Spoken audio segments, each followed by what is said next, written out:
Assalamualaikum warahmatullahi wabarakatuh. Halo semuanya, kembali lagi di channel YouTube aku. Nah, di video kali ini aku akan membuat produk hukum, yaitu surat perjanjian sederhana.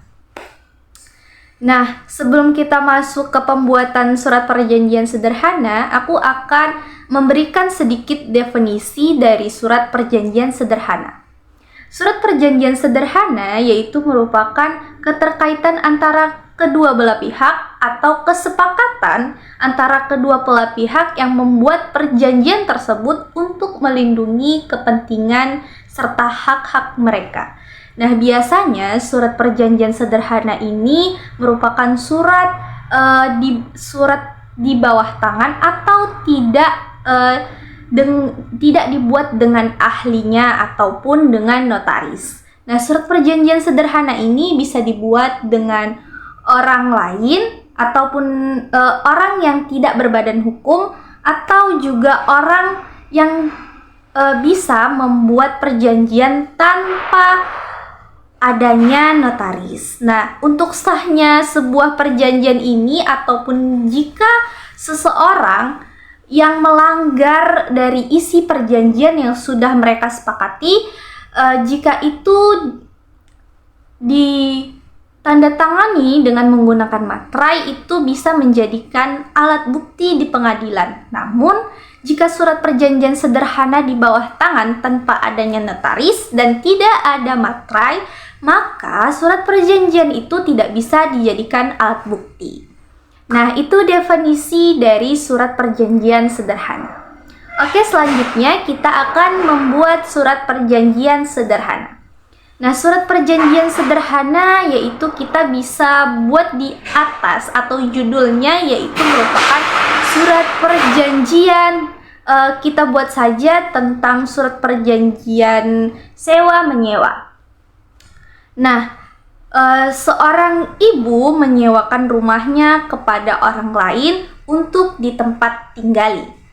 Nah, ibu ini membuat kesepakatan atau perjanjian dengan si penyewa bahwasannya rumah itu tidak boleh diubah bentuknya atau tidak boleh dibangun dengan kesukahatian si penyewa.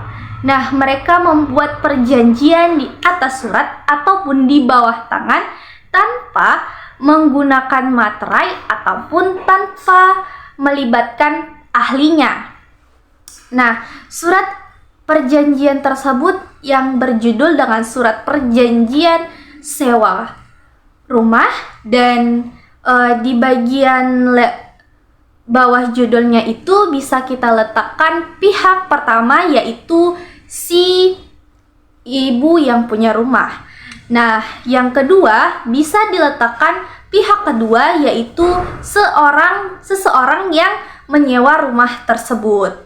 Nah, di bawah nama pihak kedua bisa kita cantumkan tentang kesepakatan atau perjanjian mereka, apa-apa saja yang tidak bisa atau tidak boleh dilakukan ketika menyewa rumah si ibu tersebut.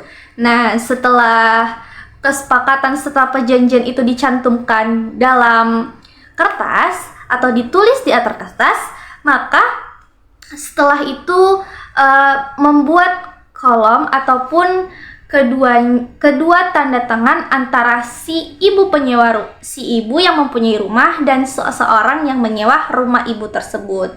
Nah, di sini kita bisa memakai materai ataupun tidak memakai materai karena tergantung seseorang yang membuat perjanjian tersebut. Namun, jika ibu ini ingin membuat perjanjian tersebut dengan materai, maka perjanjian tersebut sah di depan hukum. Namun, itu perjanjian harus dibuat dengan adanya ahlinya atau dengan adanya notaris. Namun, jika ibu tersebut membuat surat perjanjian sederhana dengan adanya materai tapi di bawah tangan atau tidak melibatkan para ahli, maka surat perjanjian tersebut bisa dijadikan alat bukti jika si penyewa ini melanggar isi aturan perjanjian yang telah dibuat. Namun, jika isi perjanjian tersebut dilanggar, tetapi isi perjanjian atau perjanjian tersebut tidak diberi materai, maka perjanjian tersebut tidak sah dan tidak dapat dijadikan alat bukti jika si penyewa tersebut melanggar atau tidak mematuhi isi perjanjian tersebut. Nah, itulah cara membuat surat perjanjian sederhana. Nah, jika kalian ingin membuat surat perjanjian sederhana yang sah, maka pelajari lebih dalam lagi. Nah, itulah tadi cara pembuatan surat perjanjian sederhana. Oke guys, jangan lupa follow channel YouTube aku dan sampai jumpa. Bye-bye.